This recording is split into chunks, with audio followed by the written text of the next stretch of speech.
Tu adoreras Dieu seul et tu l'aimeras plus que tout. C'est le premier commandement. Et nous avons vu ce qu'impliquait ce premier commandement au niveau du culte. C'est le culte que nous devons rendre à Dieu. Mais en même temps que ce commandement nous prescrit le culte qu'il faut rendre à Dieu, naturellement, ce commandement nous interdit certaines choses. Et il est bon de savoir ce qu'il nous interdit. Parce qu'on peut pécher contre le premier commandement. Et comment pêche-t-on contre le premier commandement?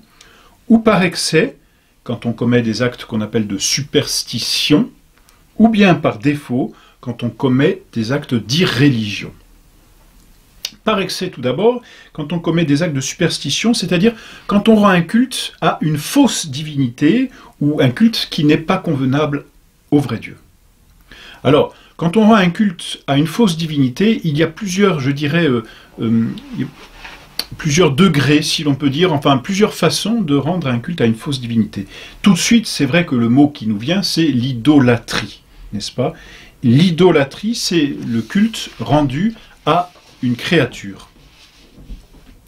Une créature, on a l'exemple dans l'Ancien Testament, et j'en parlais dans une leçon précédente, lorsque Moïse est monté sur le mont Sinaï pour recevoir la loi, le décalogue, pendant ce temps, les Hébreux se sont fabriqués un veau d'or et l'ont adoré.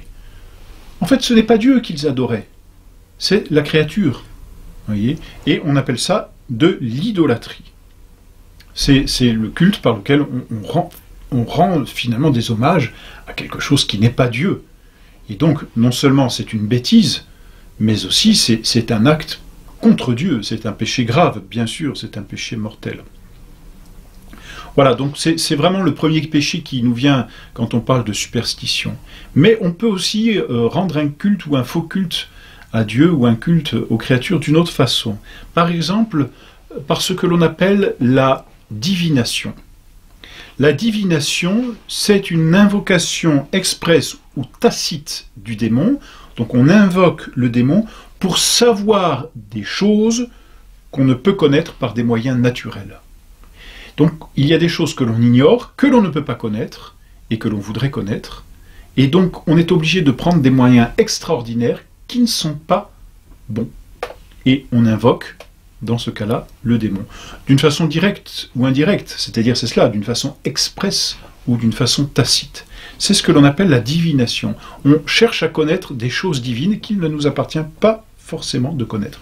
Et ça, Dieu l'a en horreur, puisqu'il dit, c'est dans l'Ancien Testament, tout simplement, dans le Lévitique, « Vous ne consulterez point les augures, et vous n'observerez point les songes, vous n'irez point vers les magiciens, et vous ne demanderez rien aux devins. » Et là, vous voyez, on a un peu quelques renseignements sur ce qu'est la divination, qu'on appelle aussi le spiritisme. Hein. C'est une façon d'obtenir des renseignements par des moyens qui sont naturels, qui sont comme une invocation au démon. Bon, il en existe beaucoup, il existe les oracles, le pythonisme, n'est-ce pas? Et Saül, dans l'Ancien Testament, est allé voir la pythonesse pour comment dire, savoir ce qu'il devait faire. La nécromancie, on connaît bien aussi, quand on invoque les morts pour savoir quelque chose.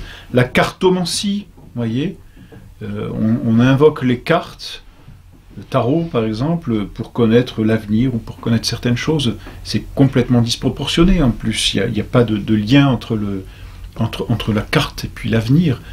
La chiromancie, quand on cherche à connaître dans les lignes de la main l'avenir ou des choses qui ne sont pas forcément dans les lignes de la main. Et puis, bon, il en existe beaucoup. On peut parfois utiliser les lignes du visage, autrefois les augures, les auspices, les aruspices, n'est-ce pas, quand on prenait les entrailles des animaux pour essayer de connaître des choses divines. Voilà, tout cela, eh bien, ce sont des péchés graves, ce sont des péchés qui vont contre le culte à Dieu, que l'on doit rendre à Dieu, parce qu'en fait on se sert de créatures pour connaître les choses divines. C'est d'une très grande disproportion, et dans ces créatures, finalement, c'est le démon qui se joue de l'homme. Troisième façon aussi de pécher par superstition, c'est la vaine observance. C'est un peu la même chose, si l'on peut dire, que la divination, sauf que là, on s'arrête davantage aux moyens qu'à la fin, c'est-à-dire on emploie certains moyens qui, ni naturellement, ni par institution divine ou ecclésiastique, ont la vertu de produire un effet qu'on en attend. C'est-à-dire qu'on prend une chose et on espère qu'elle va nous obtenir un effet qui ne dépend pas d'elle, au fond. C'est cela que l'on appelle la vaine observance. Bon, je passe, mais on peut rencontrer ça même chez le chrétien plus facilement, d'une façon déguisée. Alors le péché est moins grave, mais vous voyez, quand on attend d'une façon infaillible quelque chose, par exemple de l'eau bénite, on attend que ça marche infailliblement, c'est-à-dire sans chercher ni la bonté ni la miséricorde de Dieu, un peu comme un gris-gris, vous voyez, comme si c'est la chose elle-même qui obtenait tout et non pas Dieu. Et donc le problème, vous voyez, de ce péché, c'est que on s'arrête davantage à la chose, davantage aux moyens. Par exemple, on prononce des prières, mais comme si la prière en elle-même avait cette infaillibilité, alors que c'est Dieu qui est engagé par la prière. Or là, on pense que c'est les paroles. Je ne parle pas des paroles de la consécration à la messe, hein, c'est entendu, ni les paroles des sacrements, on le reverra. Mais voilà, une prière comme si la prière était une formule magique, tout simplement. Eh bien, c'est un péché de vaine observance, voyez. Et du coup, ça peut porter très loin, parce qu'on pense que par là, on va se préserver de certains dangers, ou on va guérir subitement, alors que, par exemple, une guérison miraculeuse, elle ne dépend que de la miséricorde de Dieu, pas directement de l'invocation. Vous voyez, donc c'est comme une forme de magie. Et c'est comme si on attachait un effet infaillible à des pratiques de dévotion qui finalement n'ont d'effet que par la miséricorde et la bonté de Dieu. Bien sûr, on peut espérer de prière, mais l'on espère dans la bonté et la miséricorde de Dieu, et non pas dans la formule. Autre façon, et justement, on en a touché quelques mots ici, autre façon de pécher par superstition, c'est ce qu'on appelle la magie. Là, pour le coup, la magie, c'est l'art d'opérer, avec le secours du démon, des choses merveilleuses. C'est ce qu'on appelle la magie noire, à proprement parler. Il ne s'agit pas de cette magie blanche qui opère des choses merveilleuses parce que la cause est cachée, alors qu'elle existe réellement. Non, la magie noire, celle qui est diabolique, consiste à opérer des choses merveilleuses avec l'aide du démon. Et ça existe, bien sûr. On peut penser dans l'Ancien Testament, vous voyez, à Moïse, quand il paraît devant le Pharaon, et que, pour prouver qu'il est envoyé de Dieu, il demande à Aaron de jeter son bâton devant le Pharaon, et ce bâton, vous vous en souvenez, se transforme en serpent immédiatement. Ici, il s'agit d'un miracle opéré par Dieu, et quand les Égyptiens, les mages, justement, on les appelle bien ainsi, Égyptiens viennent avec leurs bâtons, ils jettent leurs bâtons, et ces bâtons se transforment aussi en serpents. Il s'agit de magie ici, et le bon Dieu d'ailleurs a montré que cette magie ne lui échappait pas, puisque le serpent d'Aaron, le bâton d'Aaron, a mangé tous les autres serpents. On vous dit tous les autres serpents, vous voyez. Il s'agissait de magie noire ici. Autre façon de pécher par superstition, n'est-ce pas? C'est ce qu'on appelle le maléfice. Ça vient du latin malefacere, malum facere, faire le mal. Le maléfice, c'est une espèce de magie, en fait, qui a pour but de nuire au prochain ou dans les biens du prochain avec l'aide du démon. Bon, c'est fréquent dans certains pays, c'était fréquent dans certaines campagnes même, en France, on rencontre dans certaines campagnes de ces sortilèges que l'on jetait sur des troupeaux entiers, sur des étables, parce qu'il y avait des querelles, parce qu'on était jaloux, parce que, pour plusieurs raisons, malheureusement, ces sortilèges et maléfices, hélas, on en rencontrait beaucoup. C'est un péché de superstition. Pourquoi? Parce que c'est une façon de rendre un culte au démon et d'invoquer la toute-puissance du démon contre la puissance divine. Ce sont donc tous ces péchés, ce sont des péchés graves. Voilà donc comment on rend un faux culte à Dieu. On peut rendre aussi un mauvais culte à Dieu, alors c'est moins grave, on peut rendre un culte superflu à Dieu quand on fait des choses superflues ou qui ne sont pas dans l'ordre, par exemple, des choses qui sont complètement désordonnées. Celui qui jeûnerait le dimanche et ne jeûnerait pas dans la semaine. C'est complètement désordonné puisque le dimanche est le jour du Seigneur. C'est superflu, bon, c'est beaucoup moins grave. Ensuite, on peut pécher par défaut contre le premier commandement. C'est ce que l'on appelle l'irréligion. L'irréligion, c'est un attentat contre l'honneur dû à Dieu. C'est-à-dire que, cette fois, on veut rendre d'une certaine façon le culte à Dieu. Ce n'est plus un culte que l'on rend au démon, on le rend à Dieu, mais on le rend de très mauvaise façon. La première façon de pécher par irréligion, c'est ce que l'on appelle la tentation de Dieu. C'est-à-dire que on met Dieu à l'épreuve par une parole, par un défi, par un acte, et on lui demande d'intervenir pour quelque chose qui est insignifiant. C'est téméraire, justement. On tente Dieu. C'est-à-dire qu'on attend de Dieu, par exemple, un miracle. Donnez-moi un miracle et je croirai, par exemple. Vous voyez, c'est une tentation de Dieu. C'est une tentation de Dieu. Donnez-moi un miracle et je croirai. Et en fait, ça ne suffit jamais, d'ailleurs, malheureusement, dans ces cas-là, on le sait bien. On a cet exemple dans l'Évangile avec cette parabole du pauvre Lazare qui est pauvre et malade, couvert d'ulcères, et qui est à la porte de ce riche qui ne veut rien lui donner. Les deux meurent, le riche se retrouve en enfer, Lazare se retrouve dans le sein d'Abraham, dit l'Évangile. Et ce riche dit à Lazare et à Abraham, allez avertir mes frères, faites des miracles. Et Abraham dit, ça sert à rien. Et le riche dit, si un mort va leur parler, peut-être qu'ils vont réagir. Et Abraham répond, ils ont eu les prophètes et ils ne les ont pas écoutés. Voyez. Et c'est cela la tentation de Dieu.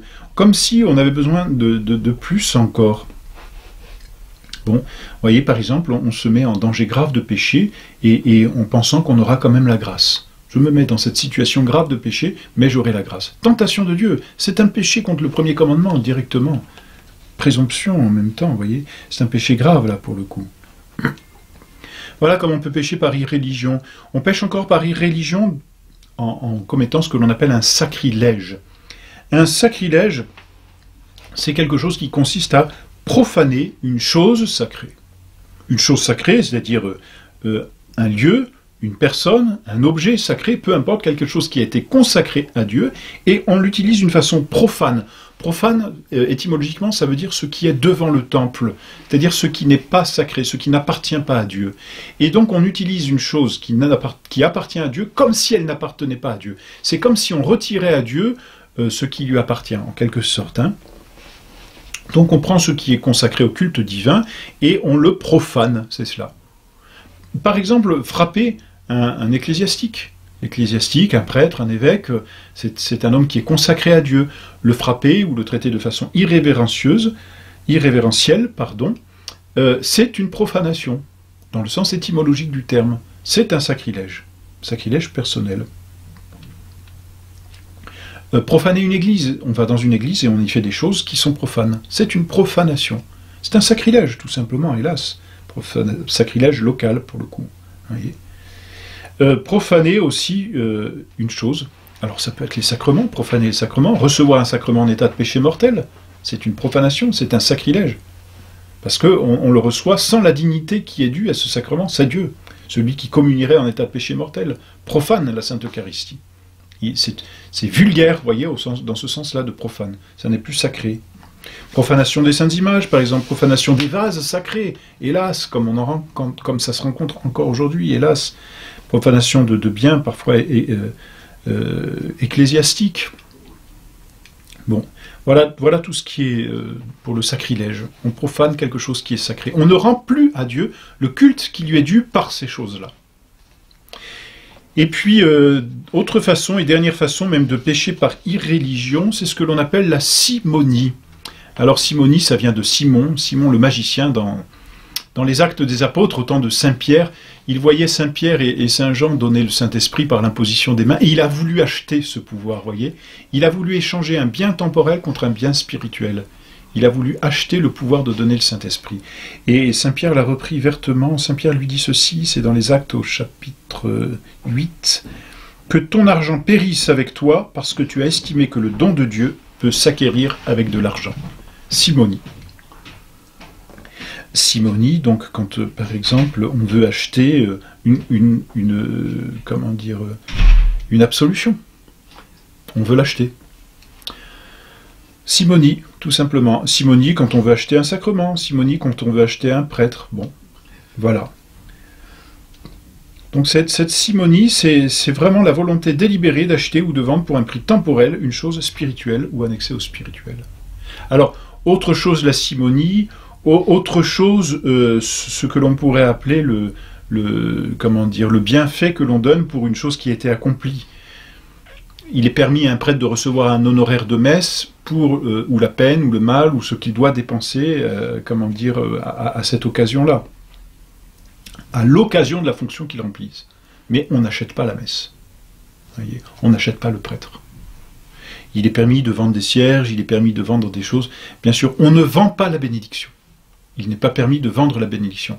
On peut vendre l'objet pour compenser, on peut vendre non pas la relique mais le reliquaire, voilà, pour une certaine compensation qui est légitime du coup. Mais on n'achète pas la chose sacrée. Il n'est jamais permis de l'acheter. Donc c'est un péché grave parce que c'est un avilissement de ce qui est sacré. C'est comme si l'on temporalisait ce qui était spirituel. Voilà donc pour les péchés contre le premier commandement.